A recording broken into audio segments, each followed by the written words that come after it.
The following is a presentation of Muddy River Sports.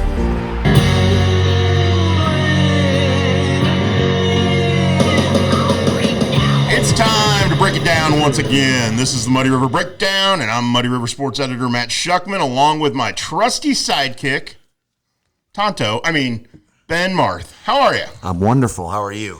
This is now 2 weeks in a row you've called me your trusty sidekick. I think I should call you that every week now. I like that. You like yes, it? Okay, correct, if you don't like it, I'll find another way of intro. I don't care what you call me. You know that. Oh, well, I know that. But and same with me. Yeah. You can call me whatever you want. Correct. Because we both have been called a lot of different things in our careers. I've called you a lot of things. Yeah. I know there's one thing that you don't like. I think that you were called a long time ago, so I won't bring that up. Okay. Was it Shuckles that you didn't like? Yeah, that was the one. That's but the that was one a college buddy of mine wanted to try to get, and it never took. Yeah, I think I called you that one time when I first met you, and you're like, "Man, don't call me that." No. Yeah. Yeah. Pretty much anything else goes. It was one of those where I threw my hands up. I'm like, "Yes, sir. No, sir." Like, that's fine. You don't want me to call you that? I didn't like being called Benji. Okay, I can see that. Yeah. So now everybody's going to call me that because I'm saying. Well, and I'm going to hear Shuckles now all over the place. It's the Shuckles and Benji show. Forget the Muddy River Breakdown. Come on. Oh, that sounds so bad. It does. How are you this week? Good, man. Good. Ready to break it down. It's a big basketball week here in town. I mean, we could talk about all kinds of basketball on every front, it feels like. I mean, we got so many good teams in our area, so many good things happening. Yeah. But this week is a huge week in Quincy. Quincy Shootout taking place Friday and Saturday, both at Blue Devil Gym in the Pit on Friday night, Blue Devil Gym on Saturday. Yeah. And wow, what a lineup coming in. My gosh. The number one ranked team in the nation. Just coming off winning a huge tournament. Link Academy. Yeah. Out of Branson, coming here. They just won the tournament of the Bass Pro Tournament of Champions down in Springfield. Wow. I mean, this lineup is loaded. It is, and it has been loaded in years past. Yes, it just no seems question. like this year, it's gone to the next level. Yeah, it has, and it's funny. You look back at that very first year, and you had one of the top ranked teams in the nation in Sunrise Christian come in, and it was like, okay, this is pretty cool, but had some other really good games. And then, you start bringing in some of these prep schools from some other areas, and you're going, okay, wow. And then they get some teams out of Arizona. You got teams out of Vegas. Yeah. You get teams out of California. Like, wow. This year you got Bergen Catholic coming from New Jersey. Talk about a tradition-rich athletic program. 18 state football championships, 14 state wrestling championships, 4 state basketball championships. Goodness. A whole list of people who have gone on and played professional sports, mostly in football. Texas linebacker Brian Cushing is maybe the most recognizable name currently from there. Mark DeRosa. Remember him. Former Cardinal. He's a Bergen Catholic graduate. Excellent. So, yeah, I mean, you're talking some big names. Well, look at some of the regional teams. Chaminade, Vashon, St. Rita. Curry. Oh, man. I mean, just loaded. Look at some of the teams that are coming here. Well, Father Tolton. Yeah. I mean, you look at, St. Rita, for example, has a kid committed to Illinois and a kid committed to North Carolina. I mean, better than that. Chaminade had picked up a couple big wins recently in some shootouts, and is always good. Yeah. Vashon is Vashon. I mean, just the name alone. People know the name. Yeah. Doesn't matter what basketball circle you're in. Not just in Illinois or Missouri or the St. Louis area. Far beyond that. You say Vashon, Floyd Irons, people know the names. Anthony Bonner. Yeah. It goes on and on. It goes on and on. So, yeah, this is going to be a fantastic weekend of basketball. I know you're going to have the chance to be at the Pit on Friday night, so you'll see some good teams there. 4 games Friday night, starting at 4 o'clock, I believe, on Friday. Yeah, and you'll see, I believe, Notre Dame plays Father Tolton. Yeah. Coached by Quincy product Jeremy Osborne. So... get to see Chaminade, get to see Real Salt Lake out of Utah. Don't you get to see St. Rita there correct, on Friday night? Yep. So, yeah, you're gonna see some dandy competition, and I will as well at Blue Devil Gym. I'll be at Blue Devil Gym on Friday night. Yep. Quincy taking on United Township in a Western Big Six Conference game as part of the shootout. And then on Saturday, we'll have 9 games at Blue Devil Gym. So basically everybody plays. So the unique twist to this year is there's a game going on not in Quincy. It's part of the shootout. Yeah, I saw that. So they're playing Friday night? Yeah, Friday night at Vashon. Yeah. And then they're coming up here on Saturday. Just the way the schedule worked, and it just made it easier for everybody for travel purposes and stuff to play that game there, and everybody was in agreement on that. So I think it's cool. You know what's cool is also, I know there's another big shootout I think that's going on same weekend in the Chicago area that Moline's in, and some other really strong Rolling Meadows and a lot of Chicago teams. But still, this area is getting several good regional teams as well. Plus, you get all the national talent. It's like the best of both worlds. It really is. And the one thing I've always liked since year one is they found the Quincy Shootout Committee, Eric Stratman. Yeah. I don't know his official title, committee chairman or shootout chairman. I forget what it. He's the guy who gets all this done. He's the guru. He's the guru of the shootout. Yeah. But every year since year one, he's made sure to have one game with an area team represented. So yes, Quincy High School is always the marquee game at Blue Devil Gym. It's the 7 or 7:30 game, depending on how time wise how it breaks down. Friday night to the 7. You know that going in that they're in that marquee spot. Yeah. But earlier on Saturday, there's always been a local team involved, and again this year they've made sure to do that. And they've done. He does his homework. And not only does he do his homework as far as getting the national teams who we know will be good, we'll be bringing high-level recruits. I mean, you're talking top 150 recruits in the nation on almost every single one of these national teams coming in. But he does his homework to make sure that the one of the better local teams gets a good matchup. Mm-hmm. And so this year you've got Southeastern coming in with Danny Stevens going up against Ellsbury. And who's perennial strong program, and it's again good this year. So again, you're taking the areas among the senior class of boys in this area, the highest level recruit. Danny's preferred walk on at Mizzou, had other Division I offers, and you're putting him in a marquee spot. Now, granted, it's 9 a.m. on Saturday. That's just kind of where it fit in the schedule, but here you go, playing Blue Devil Gym, playing the biggest shootout around. That's a big deal for Southeastern. No question.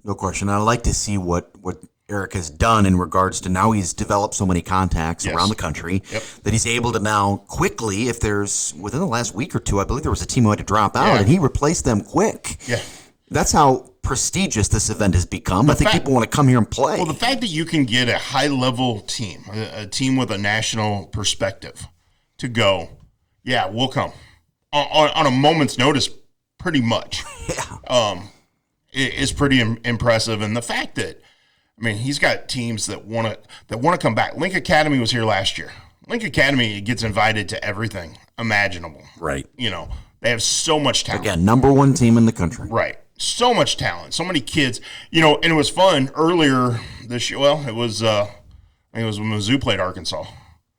And there you go. There's a kid from Lincoln Academy playing for Arkansas. I was like, oh, wait, I just saw him last year at Blue Devil Gym. Jordan Walsh. Yeah. And it's those things.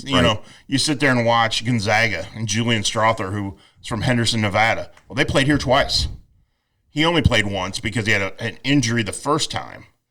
But then there was a story, I believe in the Seattle Times, featuring about him, and it was talked about the Quincy Shootout. It was like, wait a minute, where'd this come from? He had befriended a young kid at the game and then continued to stay in touch with that kid. So now here he is playing for Gonzaga and staying in touch with this kid that got his autograph and he met and talked to while he was at the Quincy Shootout. Yeah. And those are the stories you don't always hear. We talk a lot about the players and we try to get some of that perspective, that behind-the-scenes perspective.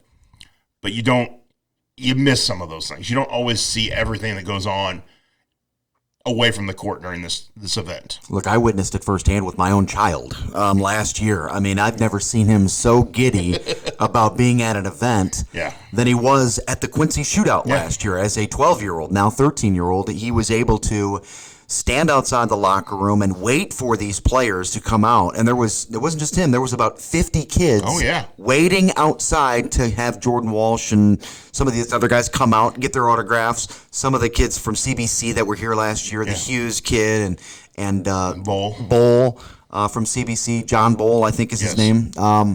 They were like, they was like, being in a candy store. These kids are waiting and waiting and waiting. And I think that's part of the reason why it's drawn some of these teams back is because, of how they're treated. Oh, no question about it.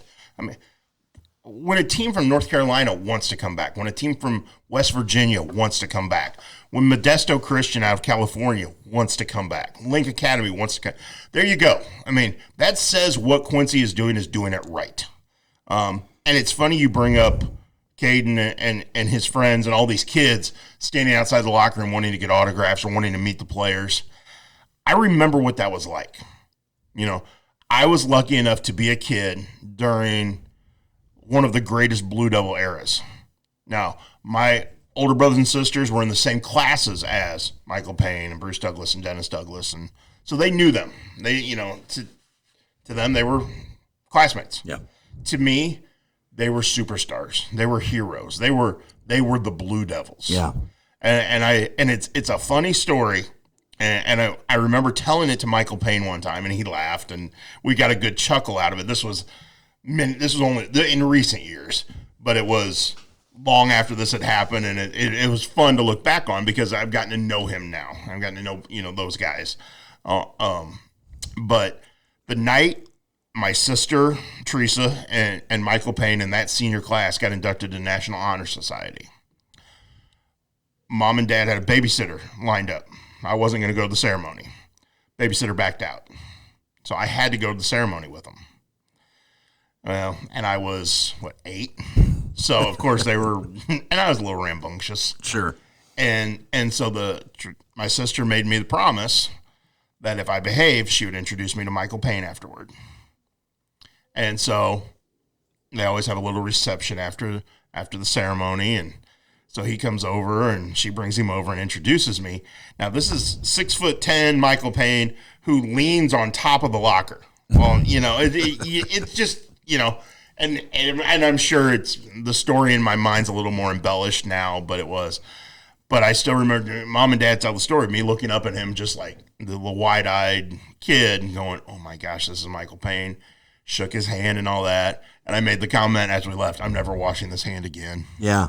Because I was that was Michael Payne. Right.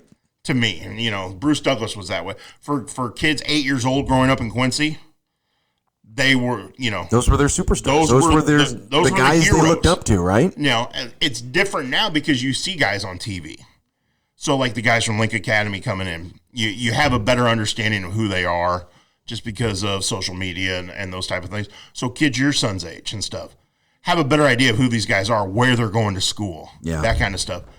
And I just love that. I love seeing those kids get so excited to watch that. Yeah, I remember my son asking, is it okay to cheer for Jordan Walsh? He's going to Arkansas, Dad. He's not going to Missouri. Is it okay to still cheer for him when he's here? I said, yeah, this one weekend alone. Until he shows up in Fayetteville. You're correct. Yeah, a couple weeks ago when they were playing Arkansas, and I think they'll play him again this week. No, you can't cheer for Jordan Walsh. No, that's impermissible in this household. But again, and for a basketball junkie, you're seeing high-level competition. Yeah. And I hope the crowds have been really good every year. They kind of grow every year. I hope that's the case again this year because, man, the amount of talent that's going to be on display here is incredible. Yeah, I like seeing the different styles. I mean, I like seeing the different ways that the coaches are able to they interact, how different coaches are with teams. Some of these styles we don't see on a normal basis. True. You don't see 6'10", 6'9", 6'8", 6'7" coming through the gym, in our area, all at the same time on the same team. And so that's fun to see. That's fun to see. I mean, and like this group of Blue Devils play above the rim a little bit. We've seen some dunks already this year, and we're going to see a whole lot this weekend. Yeah. That's the thing. You're seeing guys that play above the rim consistently. Yeah. I don't know how the Blue Devil Gym rims stay intact after this weekend. But again, Quincy Shootout starts at 4 o'clock on Friday at both Blue Devil Gym at the Pit. 4 games each place on Friday night. Only at Blue Devil Gym on Saturday starting at 9 a.m. 9 games straight through. And I'll be there for every one of them. I bet you will. I've not missed a game at Blue Devil Gym. I've not gone over to the Pit right during those earlier shootouts. But I've been to every single game at Blue Devil Gym in every shootout so far. Yeah, get out there and support. If you want this to continue, yes, it's all about getting out there and supporting this event and keeping it here. That's right.